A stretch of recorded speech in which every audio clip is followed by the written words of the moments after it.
Les doy la más cordial bienvenida a esta plática con el candidato del Movimiento Ciudadano, Jorge Álvarez Maínez, y los estudiantes de la Escuela de Periodismo Carlos Etienne García. Candidato, bienvenido a su casa, al Auditorio Teatro de Vélez. Vamos a dar un fuerte aplauso, por favor. Saludo también a los directivos de la institución que el día de hoy nos acompañan, y voy a pasarle la palabra a los maestros Dalírio Oropeza y Marcelino Nieto Bricio. Adelante, por favor. Pues vamos a comenzar con un mensaje. Mi nombre es Dalírio Oropeza, soy periodista independiente y también maestra de esta casa de estudios que está cumpliendo 75 años, orgullosamente formando periodistas, y pues es un agrado que podamos sostener este encuentro con el candidato Jorge Maínez, quien nos va a compartir un mensaje. Bueno, pues normalmente ustedes saben que hemos hecho de los encuentros universitarios el alma de nuestra campaña presidencial. Esta es la universidad número 45 que visitamos, o escuela, institución educativa de educación superior. Ayer estaba previsto que estuviéramos en 2 más, estamos tratando de reagendar el Hidalgo y en Tlaxcala, y decidimos hacer un esfuerzo por ir al mayor número de universidades posibles. Además coincide con una fecha muy emblemática de la Carlos Etienne, que para nosotros era muy importante. Desde el primer momento en el que nos buscaron se agendó. Son 75 años, es una escuela legendaria, es una escuela que ha marcado un antes y un después del periodismo en México, de la que han egresado muchas voces que han marcado la historia de la vida pública de México, de la conversación. Les decía, normalmente hacemos una introducción sobre el proyecto de país que tenemos, que está aquí en el libro. Les pedí al equipo, no sé si ya se había hecho, que le hagan llegar un ejemplar a cada estudiante del libro. Les pedí una disculpa de que en esta ocasión esa introducción o esa primera presentación inicial sobre los distintos ejes del México nuevo, que es un México justo y en paz, un México con prosperidad y un México de iguales, pues la podamos saltar. Ustedes saben lo que pasó hace 2 días. Este es el único evento que no suspendimos en un encuentro privado. Me parecía importantísimo estar aquí, dar la cara, justo porque son estudiantes de periodismo y porque me parece muy importante lo que ustedes puedan tener como duda, como cuestionamiento, como comentario, estar aquí. El resto de la agenda está suspendida, no voy a estar en los eventos que teníamos ayer, en los eventos que tenemos para hoy en la tarde. Vamos a valorar en la tarde cómo evolucionan las 2 personas que están graves, que se desarrollen el día de hoy los funerales de las 9 personas que fallecieron. Y bueno, vamos a estar aquí para responder sus dudas y tener el diálogo que habíamos planteado.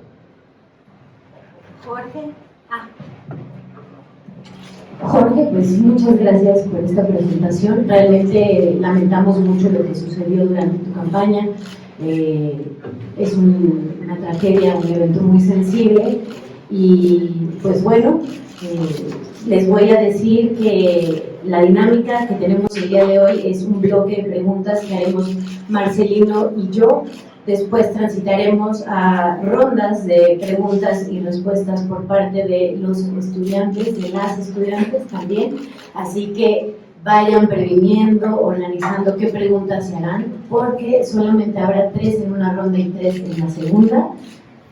Y si nos da tiempo, al finalizar haremos un ejercicio de bote pronto con Jorge, dependiendo de cómo nos va con los tiempos. Entonces, muchas pilas a todas, a todos que están en este encuentro, y pues importantísimo escuchar quién es Jorge Maínez. Por favor, Marcelino. Muchas gracias, buenos días a todas, a todos. Jorge, me uno a la bienvenida y al pésame, ¿no?, por justo lo sucedido durante la semana, y aún así me incluyo en el agradecimiento de que a pesar de todo estés aquí el día de hoy con nosotros. Y pues bueno, voy a leer una breve semblanza del candidato para, ya todos sabemos quién es, ¿no?, Jorge Álvarez Maínez, pero no está de más conocer un poco de información sobre él. Pues es originario de Zacatecas, nació el 8 de julio de 1985, es egresado de la licenciatura en Relaciones Internacionales por el Instituto Tecnológico y de Estudios Superiores de Occidente, el ITESO. Igualmente estudió la maestría en Administración Pública y Políticas Públicas en el Instituto Tecnológico de Estudios Superiores de Monterrey, donde también concluyó la maestría en Estudios Internacionales. Asimismo, cursó la maestría en Derecho Constitucional y Derechos Humanos en el Centro de Estudios Jurídicos Carbonell. En el ámbito de la función pública, entre otros cargos, se ha desempeñado como regidor del Ayuntamiento de Zacatecas, así como diputado federal del Congreso de la Unión en 2 ocasiones, y actualmente es candidato a la presidencia de la República por Movimiento Ciudadano, partido del que forma parte desde el 2013. Bienvenido, Jorge. Gracias. Y pues ahora pasamos justo a la dinámica de preguntas entre Dani y yo, y al estar en la Escuela de Periodismo Carlos Septién García, pues quisimos hacer algo distinto en el sentido de no preguntar sobre temas tan generales, sino temas más involucrados al periodismo, a la comunicación, al espacio público, ¿no?, aprovechando que pues justo es una escuela especializada en ello. Entonces, pues le paso la palabra a Dalí para comenzar esta dinámica y nuevamente muchas gracias, Jorge. Un pequeño secreto que tal vez no sabían, pero el candidato Jorge Álvarez Maínez también se ha dedicado a los medios, ha participado en algunos, como la Jornada de Aguascalientes, como Tercera Vía. Entonces él también entiende nuestros lenguajes, eso es importante, y pues por eso también nos parece fundamental, Jorge, preguntarte sobre la situación del periodismo actual. Desde el año pasado había más de 651 periodistas inscritos en el Mecanismo de Protección Federal. De 2018 a la fecha han asesinado por lo menos a 44 periodistas en nuestro país, una cifra que es realmente alarmante, que contabilizan las organizaciones de la sociedad civil. Y pues bueno, pensar que en un país que no esté en guerra, que pareciera que esté en una especie de guerra de baja intensidad, no declarada pero sí presente, porque de otra manera no nos explicamos que se incrementan las agresiones al gremio periodístico por sus investigaciones, y además es un problema a nivel local. Nos gustaría saber qué políticas implementarías de ganar la votación para mejorar el ejercicio periodístico, erradicar la violencia, las agresiones contra el gremio. ¿Qué propones para salvaguardar la integridad de las y los periodistas? Y ánimo, que estamos aquí, nos gusta ver tu sonrisa también. Sí, pues como bien dices, he conocido algo del gremio, nunca, aunque participé activamente en medios de comunicación, siempre traté de ser muy respetuoso de nunca autodenominarme como periodista, porque me parece que cuando tú tienes una vocación, no son compatibles la vocación del periodismo y la política. Son respetables ambas, pero creo que si tú estás en una arena, no estás en la otra. Puedes entender la importancia que tienen los medios de comunicación, y la razón por la que yo me involucré en el periodismo es porque yo tengo una visión de la política que la política es una disputa eminentemente cultural. Digamos que me formé mucho en la lógica de Antonio Gramsci y de pensadores de Manuel Castells, Judith Butler, de Foucault, que hablan de la disputa por el poder desde un punto de vista cultural, de Ulrich Habermas desde un punto de vista de la esfera cultural, como un asunto fundamental para la transformación de las sociedades.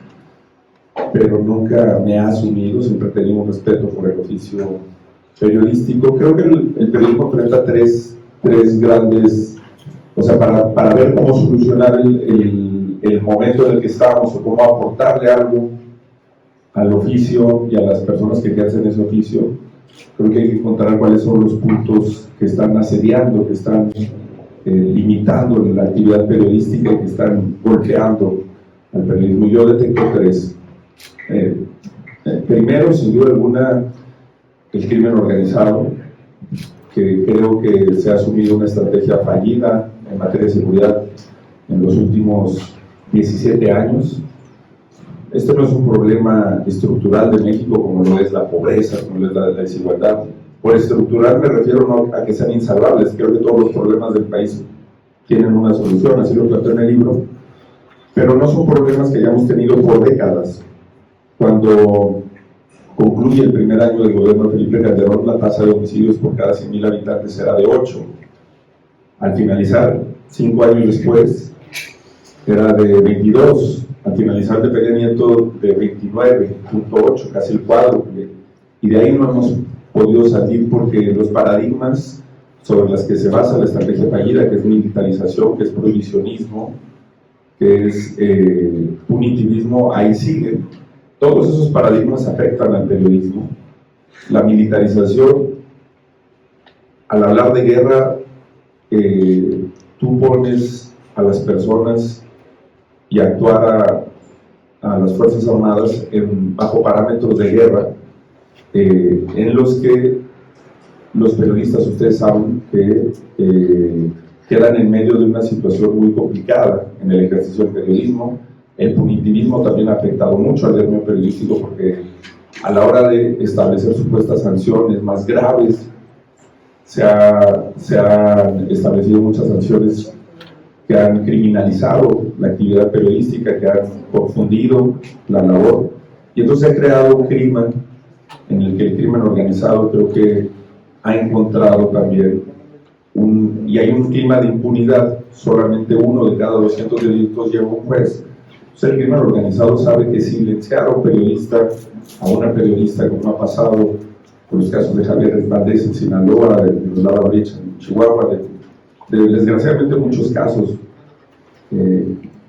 es más, la probabilidad de hacerlo de forma impune es alta. Entonces, perdón. Bueno, ese es un tema. El otro punto que es muy grave me parece el tema de la dependencia económica, de cómo los medios de comunicación en México se han transformado y han dejado de ser casi todos medios de información o periodismo, y muchos se han convertido en, digamos, caretas encubiertas de grupos de interés, de poderes fácticos que tienen otras empresas de seguridad pública, de medicinas, y que utilizan ese rostro de medio de comunicación para promover esos intereses. Y el otro, sin duda, es la responsabilidad que hemos tenido los políticos en crear un clima de hostilidad hacia el periodismo. Creo que las tres cosas hay que resolverlas: generar derechos laborales, condiciones dignas de protección social, de seguridad social, y por supuesto que haya una reforma importante a los mecanismos e instituciones que velan por los derechos humanos de las periodistas, de los periodistas, la Comisión Nacional de Derechos Humanos, incluso la Comisión Ejecutiva de Atención a Víctimas, la Comisión Nacional de Búsqueda. Todas esas instituciones tienen que tener un diálogo distinto con el gremio. Muchas gracias, Jorge.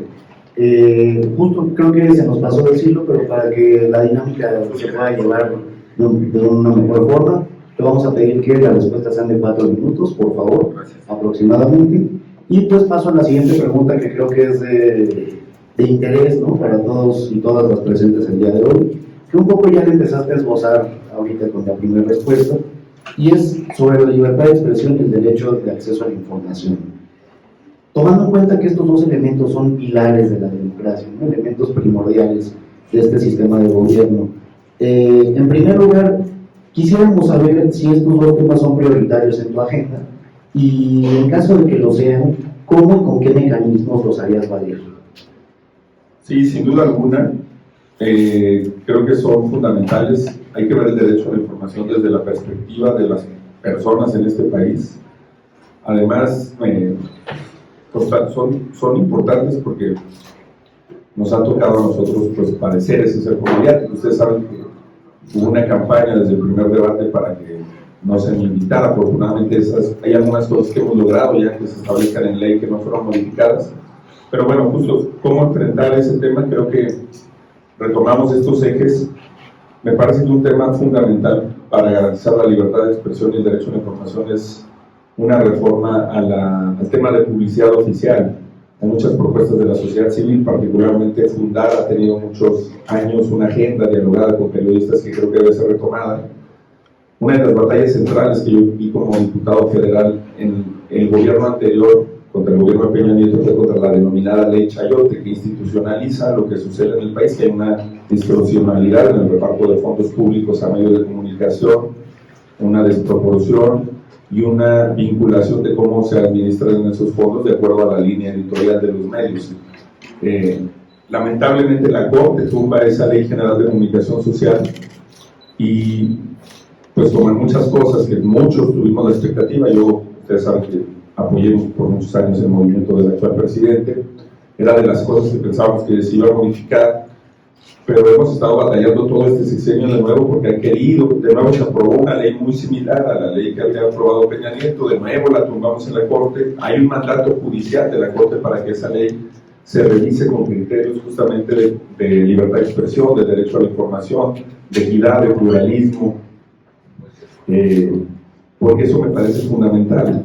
La relación entre dinero, poder y prensa creo que es fundamental, y la otra cosa es una relación que trate a los concesionarios como lo que son. Yo he visto muchas de las opiniones de las posturas, por ejemplo, a mí me lo dicen, ¿no?, los dueños de concesiones de radio, de televisión, que tienen todo el derecho a excluirme porque son una empresa.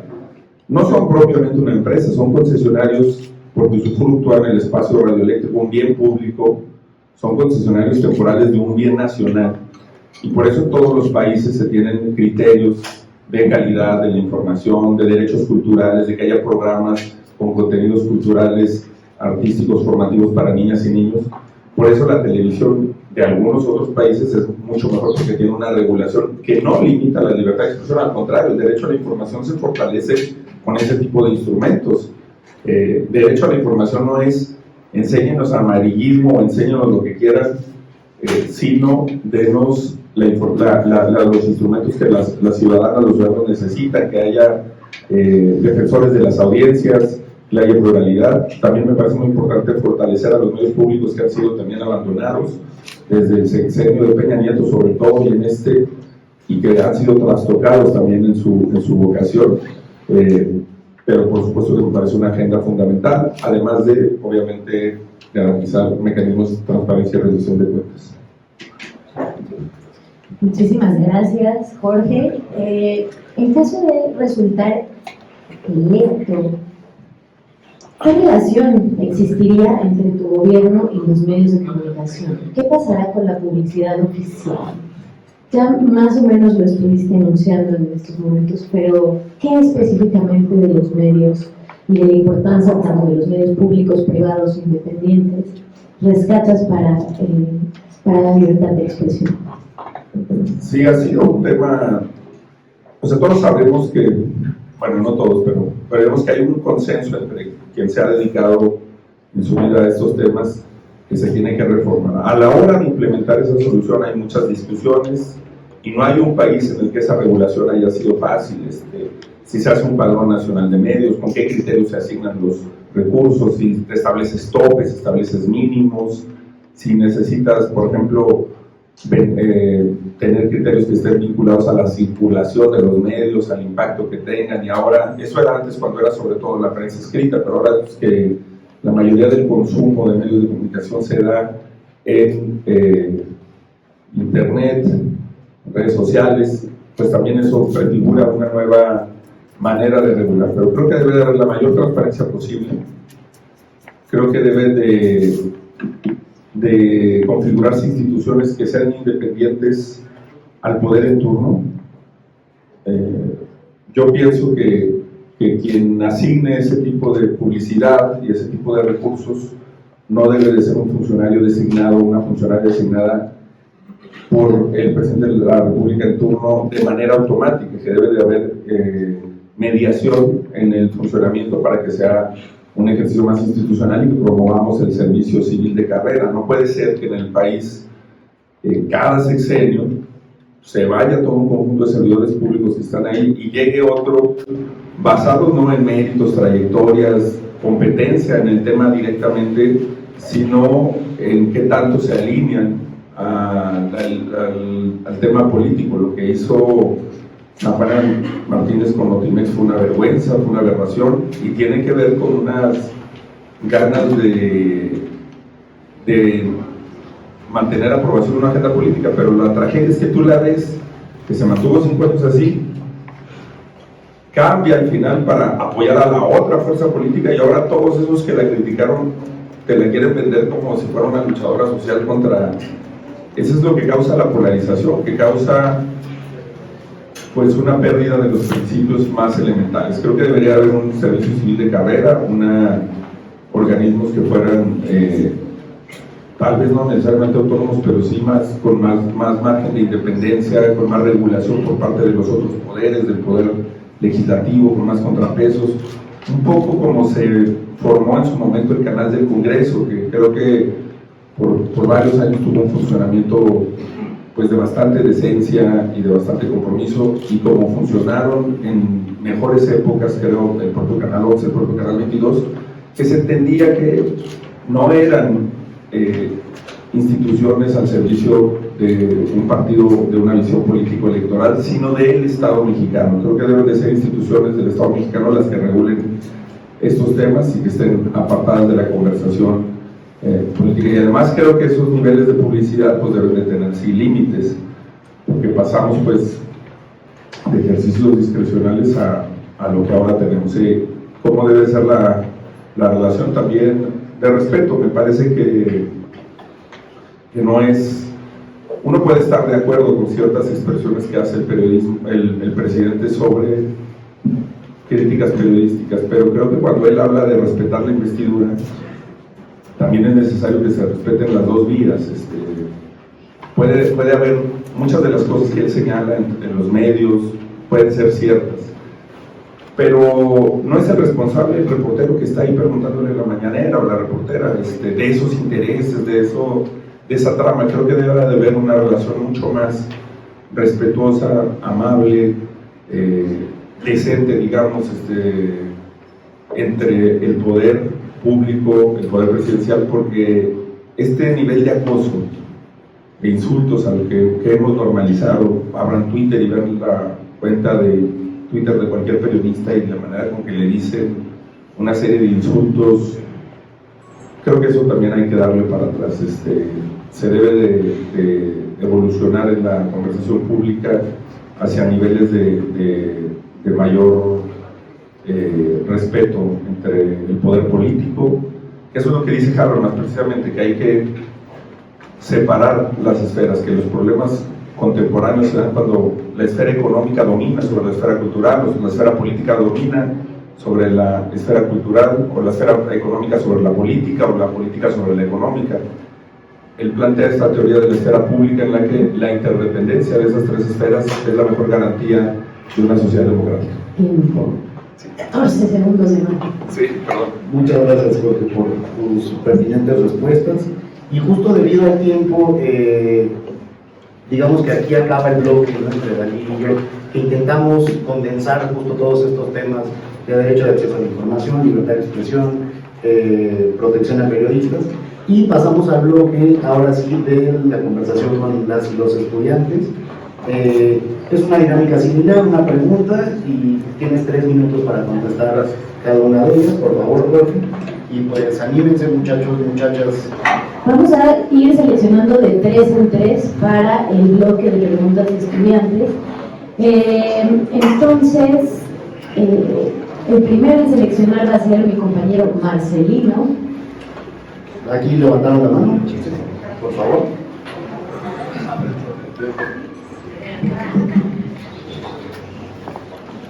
Buenas tardes, candidato. Soy Ana González. Y, bueno, ¿cómo planear que los medios de comunicación de acceso público no sean utilizados como herramientas de poder por parte del gobierno? Tú nos dices, Jorge, ¿quieres contestar? O prefieres otros? Perfecto. Por allá, la siguiente. Si me pueden pasar el micro. Bueno, antes que nada me solidarizo con lo ocurrido, candidato. En segundo lugar, Movimiento Ciudadano se ha posicionado como la nueva alternativa. Sin embargo, hay personajes dentro del Movimiento Ciudadano que son un lastre para la política. Ejemplo, Dante Delgado, Alejandro Barrales y ahorita Samuel García con escándalos de corrupción. Entonces, ¿es demagogia lo que están pregonando o se está o es algo distinto lo que están proponiendo? Vamos con la tercera. Y por último, hasta atrás. Buenas tardes, yo también me solidarizo con lo ocurrido. Me gustaría preguntarle también, en este caso hubo pues, varias figuras políticas que aprovecharon lo sucedido para hacer comentarios que uno podría considerar que son con poco tacto o con poca solidaridad con las personas que perdieron la vida y que ahorita se encuentran graves, sin nombrar a quienes hicieron y qué dijeron, qué postura tiene ante las personas que, pues, ante este trágico evento decidieron hacer comentarios poco afortunados, ¿no? Sí, pues sobre el tema de los medios públicos me parece que hay dos claves, dos temas centrales. Primero, el financiamiento, porque la autonomía, por ejemplo, ahora que hemos estado yendo a las universidades, lo más complicado ha sido balancear con universidades públicas, con universidades autónomas de los estados. Estuvimos en la UAM, estuvimos en la Universidad de Guadalajara, en la Universidad Autónoma de Nuevo León, estuvimos en la Universidad Autónoma de Yucatán, en la de Tabasco, pero en muchas nos han rechazado. ¿Por qué? Porque la reducción del presupuesto del 15% a las universidades públicas en el actual sexenio, y de hecho desde el 2015 que se venía arrastrando, ha limitado mucho la capacidad de las universidades. Sin autonomía presupuestal, las instituciones no tienen autonomía de gestión. Cuando tienen que estar negociando, ¿qué tienes que hacer? Yo creo en todos esos casos, con todo ese tipo de instituciones como las universidades y como los medios públicos, pues tienen que tener una forma de tener garantizado un presupuesto por ley, por diseño constitucional, de acuerdo a las variables, un porcentaje, un tema en el que no estén sujetos a una negociación permanente con el poder público, porque no nada más es el presidente de la República. A mí me ha tocado esa discusión en la Junta de Coordinación Política, precisamente con el canal del Congreso, y los coordinadores parlamentarios dicen: nosotros queremos poner al director del canal y que siga esta agenda y que transmita de esta forma, y eso no puede ser.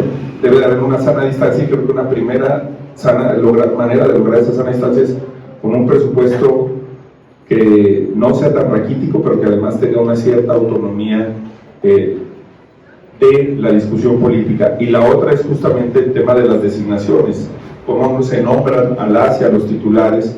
Creo que es un proceso en el que las instituciones electorales como el INE pueden intervenir de una manera importante, como se da, y también en el tema de los contrapesos con el poder legislativo, y que no puede ser una facultad, digamos, exclusiva de quien esté o en la presidencia de la República, o en el caso de los estados que también tienen sistemas de radio y televisión estatales algunos, los gobernadores en su caso. Las designaciones me parecen centrales también para garantizar esta relación de autonomía de los medios públicos, y después pues ya mecanismos como el del defensor de las audiencias o defensora de las audiencias, que son muy importantes para estar vigilando el funcionamiento que deben de tener mecanismos ciudadanos, y que en la ley se establezcan cuáles son los criterios de evaluación.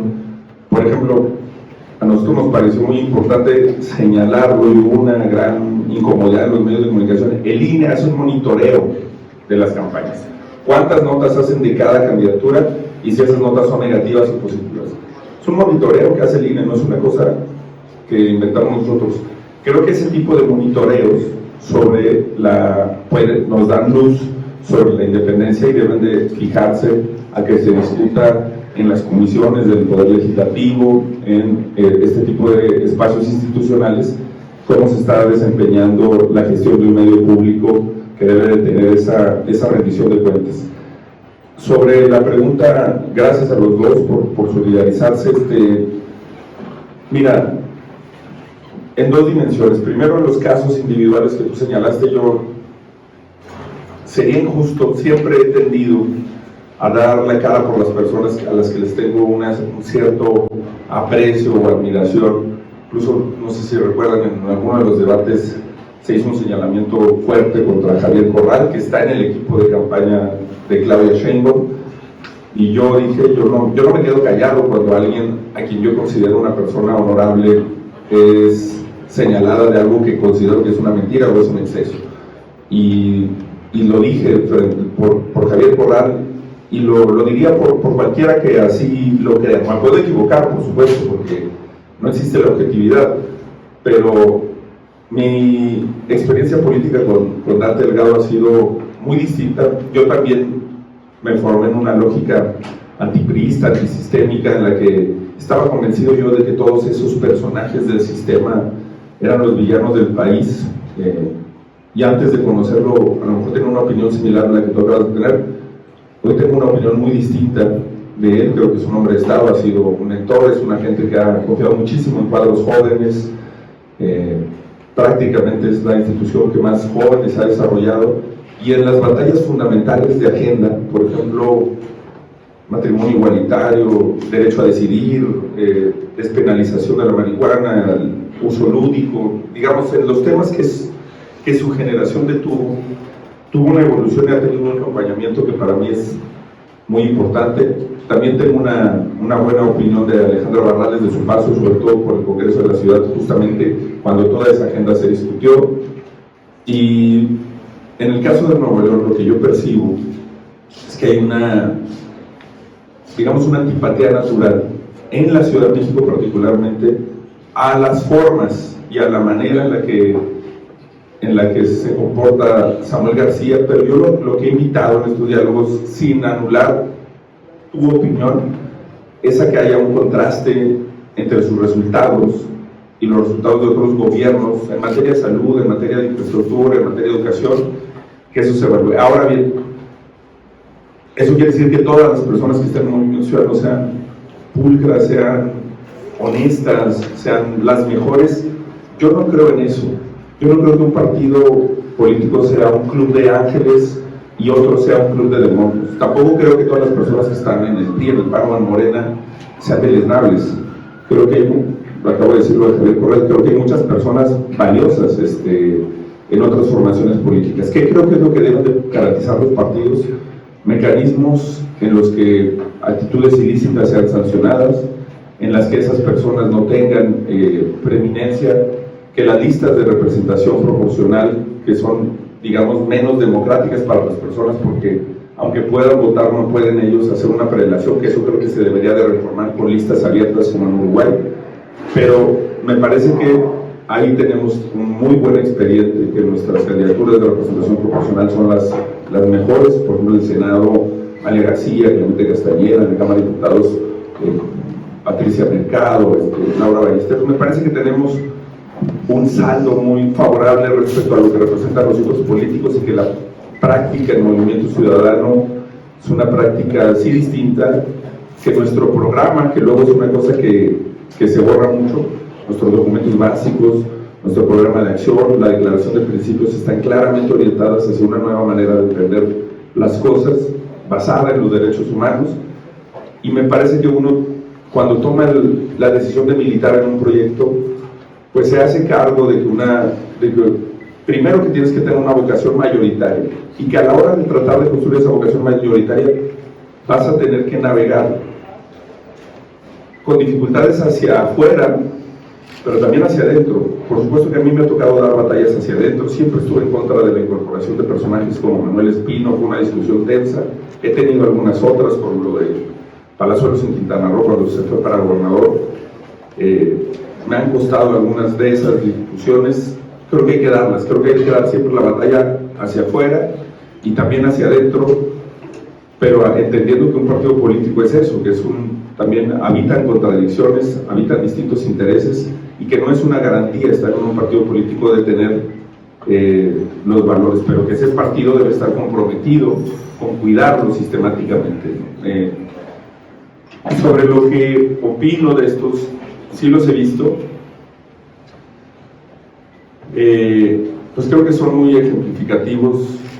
Mira, lo han hecho todas esas personas que salieron con esa actitud ruin. Las vi todo el día publicando, por ejemplo, los videos de un niño asesinado en Tabasco, de Dante Emiliano, y achacándoselo así directamente eso al presidente y la candidata. Esas mismas personas son las que le dicen a otra persona. Yo me acuerdo mucho lo que decía Calderón de Anabel Hernández cuando le decía que él era un narco y que García Luna era un narco, y ahora utilizan a Anabel Hernández como fuente para decirle narco a una candidata que la... Yo no estoy diciendo que haya que defenderla o no, pero no creo que sea narcotraficante, Claudia. No lo creo, y no creo que la política para tú competir con alguien y demostrar que eres mejor que esa persona, como tampoco creo que lo sea Xochitl. No me parece que debamos de llevar a ese nivel de ruindad la discusión pública. No me parece que sea necesario ese nivel de mezquindad para contrastar con un competidor, con un oponente, y me parece que ha sido muy desafortunado en esta tragedia y a lo largo de la campaña. Expresidentes de la República que los hemos visto con una miseria moral de la que no puedes dar crédito en esos momentos, publicando temas y por supuesto que yo creo que es una expresión de la degradación política que ha tenido nuestra clase política.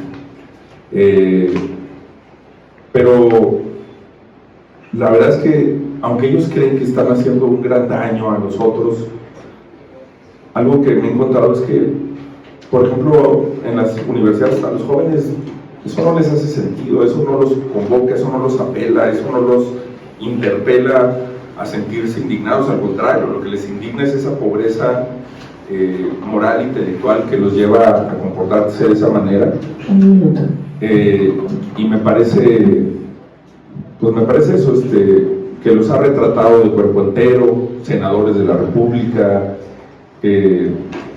La polarización los ha llevado a convertirse en una caricatura de sí mismos. Incluso varios de los supuestos 200 intelectuales que firmaron una carta, yo a muchos de ellos los admiro por su obra, por la trayectoria, y a lo mejor ha sido injusto el trato que han tenido de parte del presidente, sin duda alguna los ha agraviado, pero un poco le ha terminado dando la razón histórica en su actuación, reduciéndose a esa caricatura que el presidente pintó de ellos con este tipo de temas. Entonces, pues me parece un retrato de la degradación política del país. Vamos a seguir con el segundo bloque y seguro que se hará un tercero. Allá atrás tenemos una pregunta. Sí, oye, yo también soy alumno de la sección. Sí, perfecto. Oh, de maestría, bienvenido. También los queremos mucho a los maestrías. Entonces tenemos dos allá de maestría y...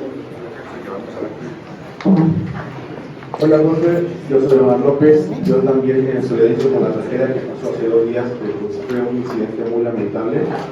Ahora quiero regresar a un tema de la campaña, y es que como periodista pues sí hemos notado el crecimiento que ha tenido el Partido de Movimiento Ciudadano, y creo que mucho va de la mano con lo que dijo mi compañero Jorge, que es cómo se vende pues obviamente la idea de una alternativa a los poderes políticos que hemos visto durante años.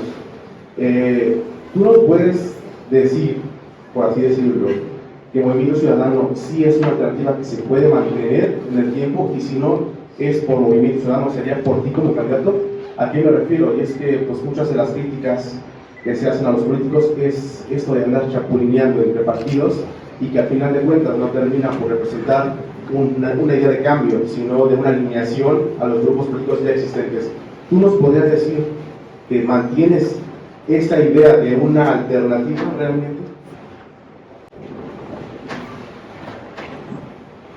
Segunda y tercera pregunta, por favor. Tenemos dos de este lado. Sí. Buenas tardes, candidato. Soy Julio Alonso, de segundo semestre de la carrera de periodismo. Mi pregunta para ustedes, en caso de no ganar la votación, ¿qué sí estaría ganando? ¿Qué futuro hay para Jorge Álvarez Maínez después de las elecciones. Porque bueno, se habla mucho de que qué pasa si gana, pero si no ganara, ¿qué habría de futuro para usted?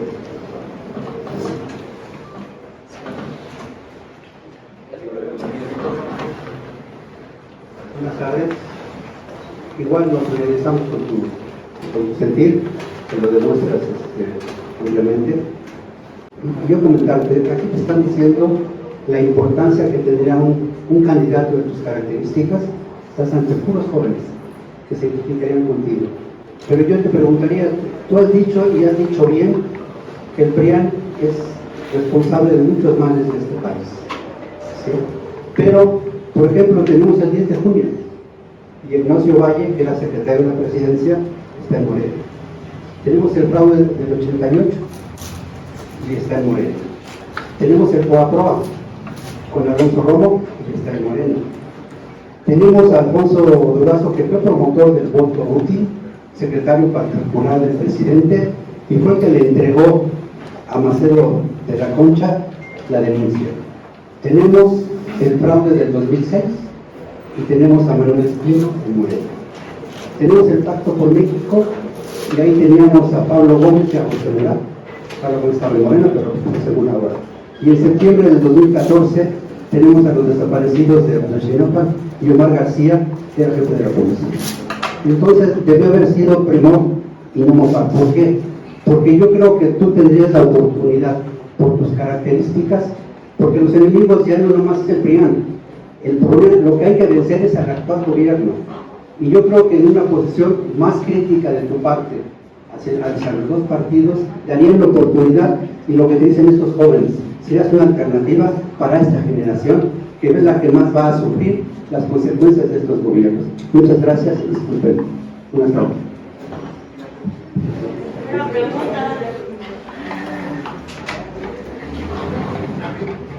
Bien, ya estamos. Los tres, si quieren, hacemos otra. O quieren hacer. Si hay tiempo, nos gustaría hacer una tercera. Una tercera ronda, muy bien. Venga.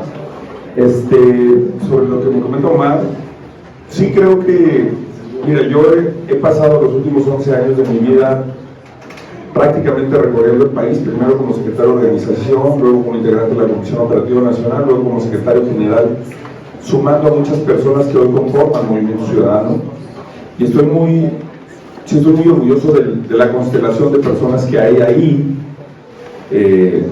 y como lo decía hace un momento, del saldo, no niego que haya habido errores, hemos tenido, por supuesto, diputados locales que han tenido votaciones vergonzosas, diputados locales que se han venido con gobernadores a cambio, pero digamos que en el saldo, y en la actuación que hemos tenido frente a eso, y cómo se ha desplazado ideológicamente el Movimiento Ciudadano, estoy muy contento.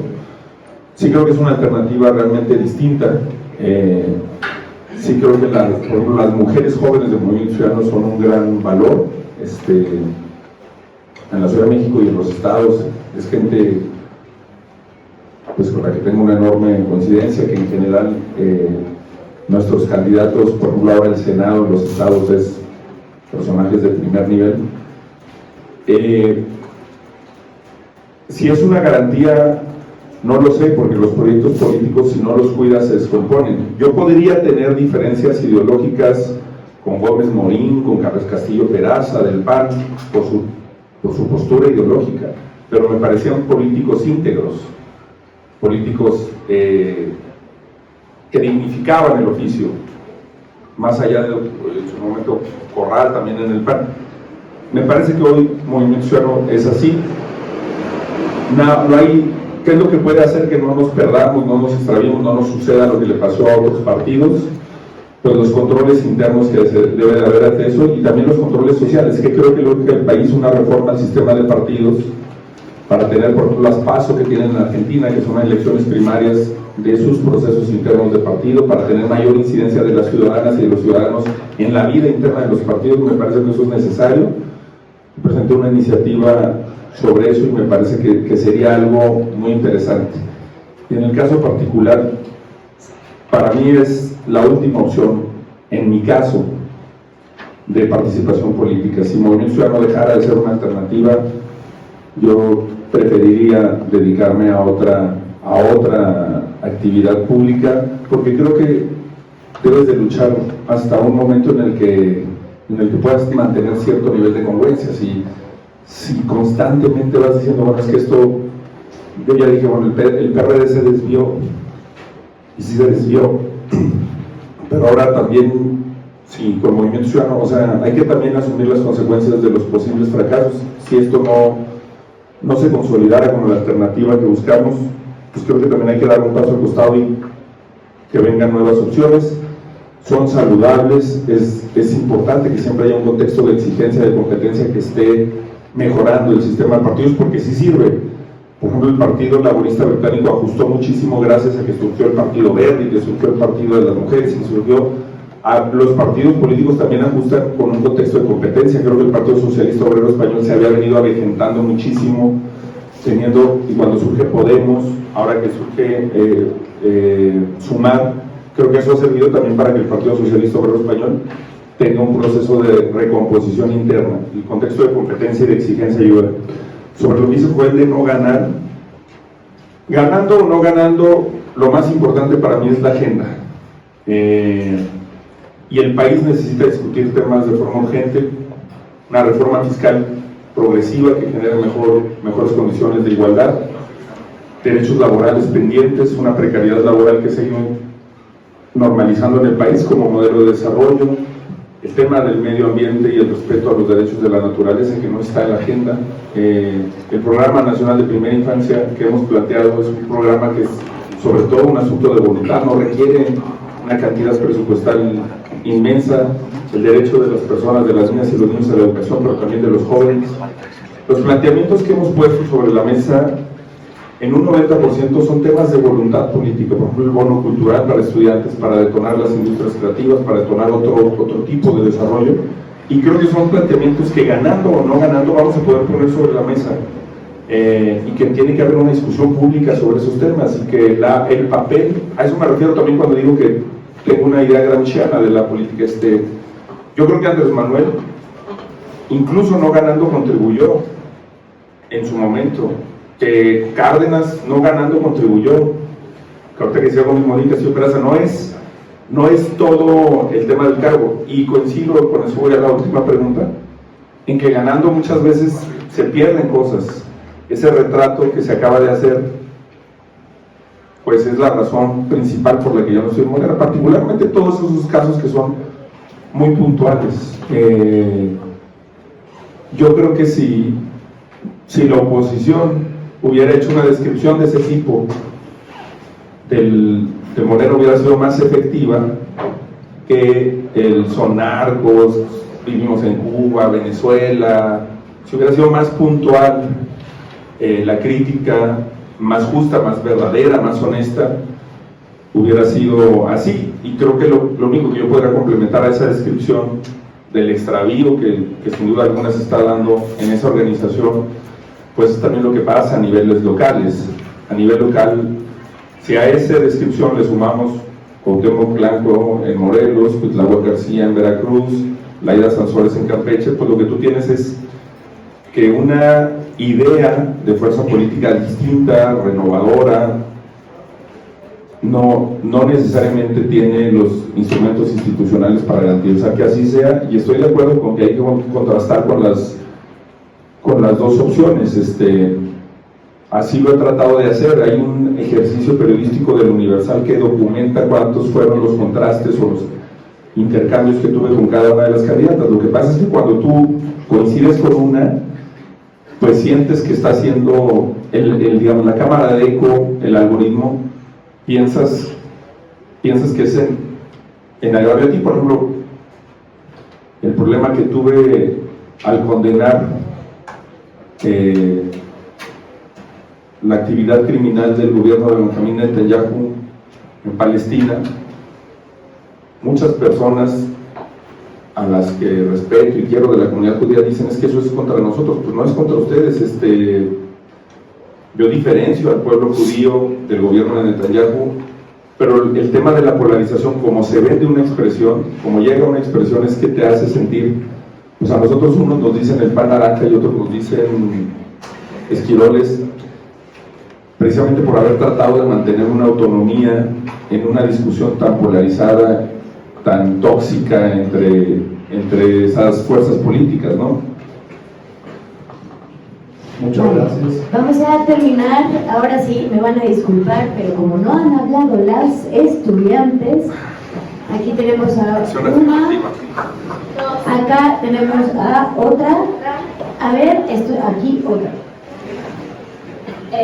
Buenas tardes, igualmente me solidarizó. Y quisiera preguntarte, en los últimos 6 años se ha visto una oposición carente en la cual no hemos visto realmente que exista, ¿no? Me gustaría preguntarte cuáles son los errores que tú has detectado por parte de la oposición. Hola, soy Joana Remigio de 8º semestre y mucha solidarización con usted y sobre todo con los familiares de las víctimas. Y mi pregunta va más hacia que tanto usted, candidato, como el candidato Chertorivsky han hecho mucho hincapié en la legalización de las drogas, principalmente la marihuana, pero yo quiero saber cuál va a ser el plan que usted va a ejecutar, ya que en 1940 el expresidente Lázaro Cárdenas también llevó por casi 6 meses esa legalización de todas las drogas. Entonces yo quiero saber cuál es el plan exacto que ustedes van a llevar.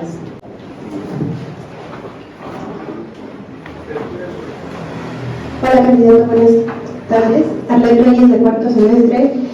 Yo tengo una pregunta que creo que la mayoría de los mexicanos se hacen. En caso de no ganar, ¿usted lograría por alguna de las dos candidatas? Gracias.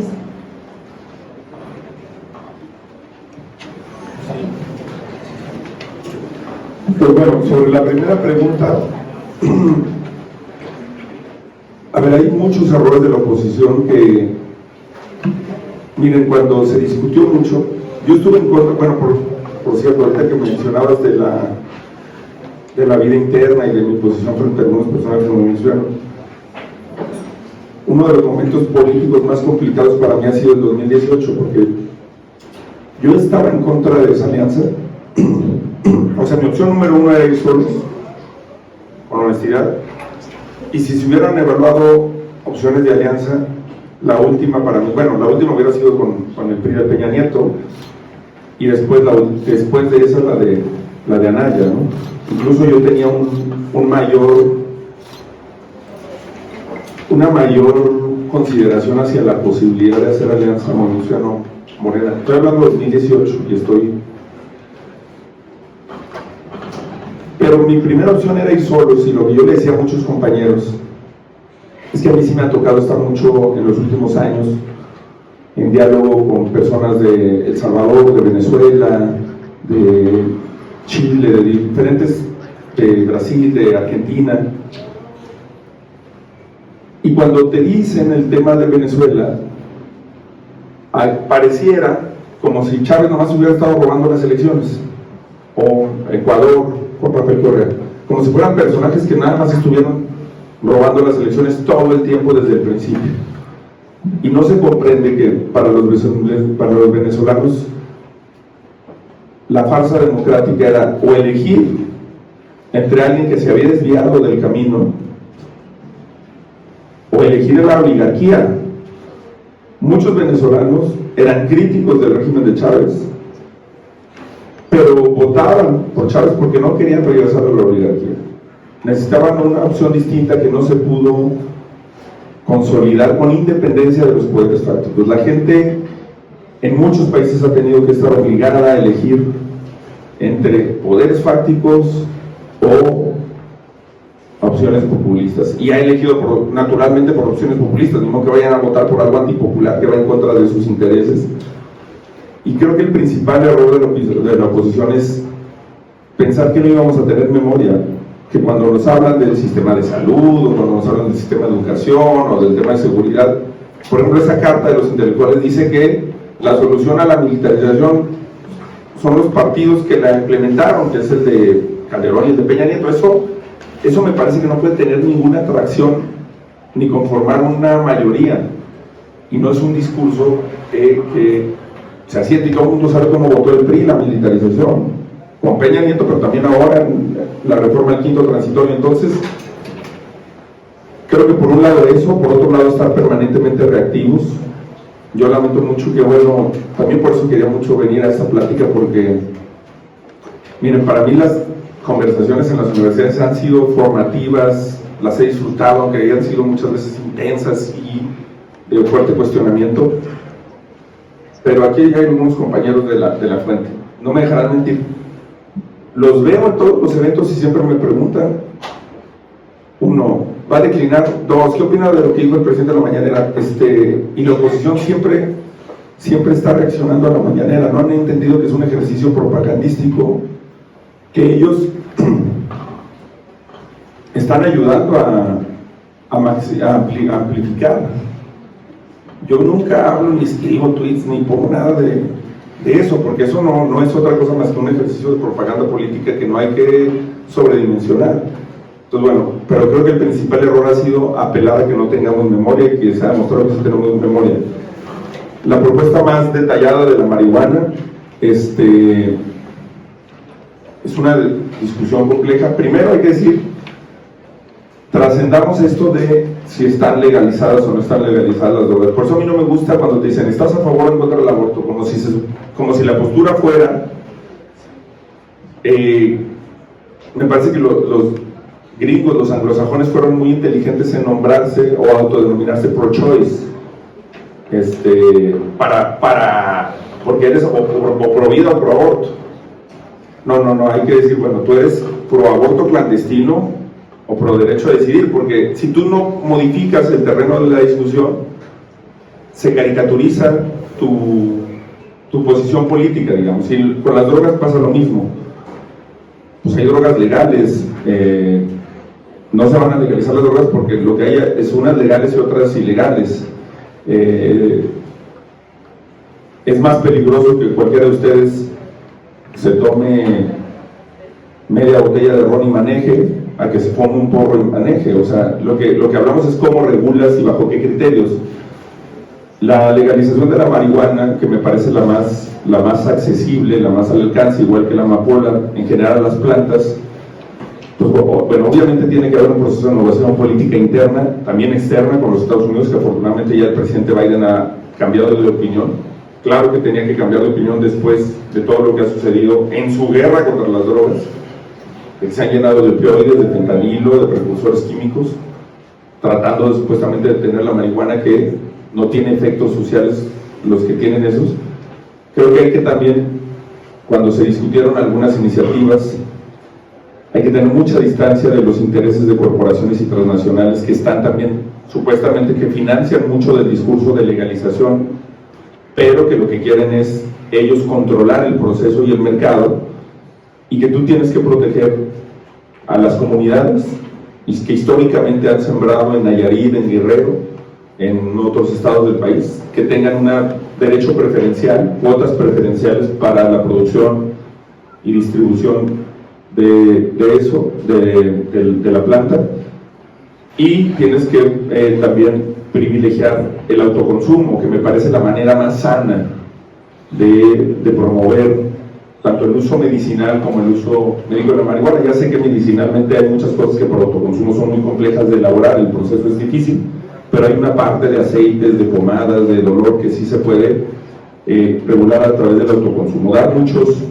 permisos, sobre todo para el autoconsumo, para clubes que funcionan muy bien, para comunidades. Y después ver cómo entras a la participación de las grandes empresas, de las corporaciones transnacionales que están, por supuesto, que tienen un interés sobre el tema y que no puedes prohibir, pero que sí puedes limitar y regular como Estado, y cómo se contribuye fiscalmente al Estado mexicano. Luego tiene que haber pues una lógica de proporcionalidad, hay que fijar la edad mínima para consumir, como se ha fijado con otras sustancias, si la mejor son los 16 años, si la mejor... Eso tiene que tener una discusión médica, técnica, que por supuesto no es de un día para otro, y eso creo que también es parte de la clave, que tú ya tienes varios modelos, Uruguay y sobre todo los Estados Unidos, diversos estados que han tomado distintas decisiones. ¿Cuáles tronaron? Por ejemplo, Oregon, que abrió todas las drogas de fregadazo, pues Toronto colapsó. Y otros han sido más exitosos, Colorado, que han sido más paulatinos. Creo que eso, en general, yo pienso que las soluciones se deben de implementar así, paulatinas, poco a poco, y aunque nos tardemos más en llegar al fin último, pero que la regulación vaya dando pasos firmes que no nos hagan tener que ir para atrás. De entrada, lo primero que hay que hacer es despenalizar. Que ningún joven, que ninguna persona esté en la cárcel por el consumo. Y después, creo que puedes ir avanzando a la producción, a la distribución, a la venta y a la regulación. Y sobre la última pregunta no me veo, miren, yo sé que la verdad que se vende en los medios de comunicación es otra. Yo tengo las encuestas del PRI y del PAN a la presidencia. Ellos saben el porcentaje de gente que no está dispuesta a votar por el PRI y el PAN único es del 70%. No tiene ninguna posibilidad de ganar. Entonces, aunque sea una pregunta hipotética, realmente la pregunta es, bueno, si usted no ganara, ¿se sumaría al gobierno de Sheinbaum? Alguna gente me lo ha dicho así. No, por lo que acaba de decir el compañero de la maestría, yo no me veo ahí, la verdad. No me veo con ese conjunto de intereses, no me veo con el Partido Verde, no me veo también con la actitud que han tenido frente a muchas cosas, o sea, Ayotzinapa, muchas cosas que se representaron en ese movimiento, la militarización y que hoy no se representa, no me veo, y no creo que contribuyera mucho necesariamente ahí. Creo que desde una fuerza política como Movimiento Ciudadano es mucho más lo que podemos hacer por la agenda, por el futuro del país, por plantear. Pero yo les decía ayer a algunos compañeros que me decían eso y se los he dicho recurrentemente. Yo fui ese morrito en la escuela que íbamos perdiendo el partido 7-1 y que si y que todavía creía que iba a ganar. Siempre he jugado así, siempre he construido así, y hasta el 2 de junio a las 6 de la tarde voy a creer que es posible ganar la elección. Lo creo. Tengo algunos insumos racionales que me hacen ser optimista, que somos la segunda opción de los votantes de Morena, que somos la segunda opción de los votantes de Xochitl,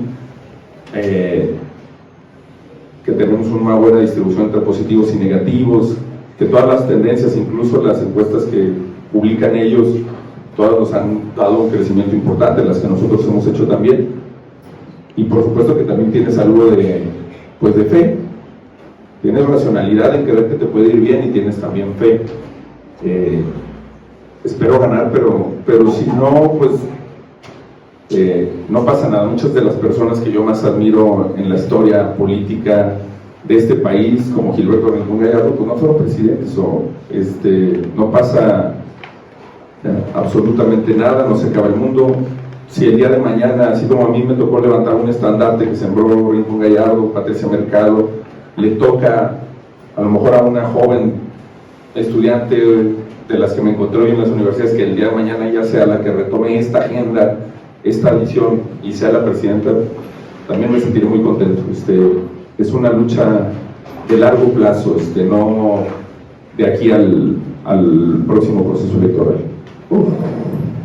Qué encuentro con Jorge Álvarez Maínez. Muchas gracias por este encuentro con las y los universitarios.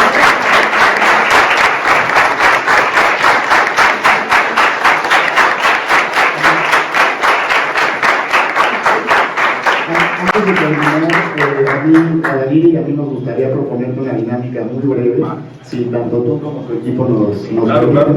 Y es una dinámica que ideamos, la denominamos bote pronto, ¿no? Es realmente externarte 3-4 palabras y que tú nos contestes lo primero que se te venga a la mente. Pero no puedes responder con más de una frase, o sea, 1, 2, 3 palabras, máximo una frase breve, pero no podrías responder más. Un minutito, venga. Pues, en primer lugar, López. Mando aquí. Guerra sucia. Sigue viva. Mariana. Rodríguez. Descarbonización. Urgente. Feminismo. Admiración. Educación privada. Complementaria. Claudia. Sheinbaum. Discriminación. Hay que erradicarla. PRI. Ya se está yendo. Beltrones. Jubilarlo. Discriminación. Hay que erradicarla. Agua. Es el gran tema de próximas elecciones. Pues así cerramos este encuentro de la Escuela de Periodismo.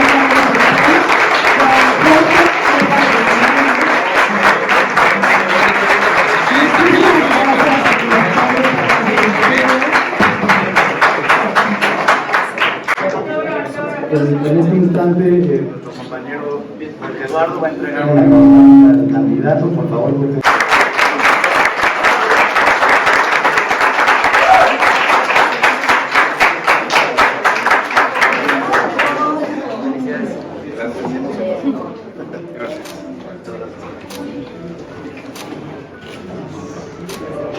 Ahora una chica. Acá, por favor. Otra acá. Otra. Ahora hacia acá. Gracias. Gracias. Pues bienvenido.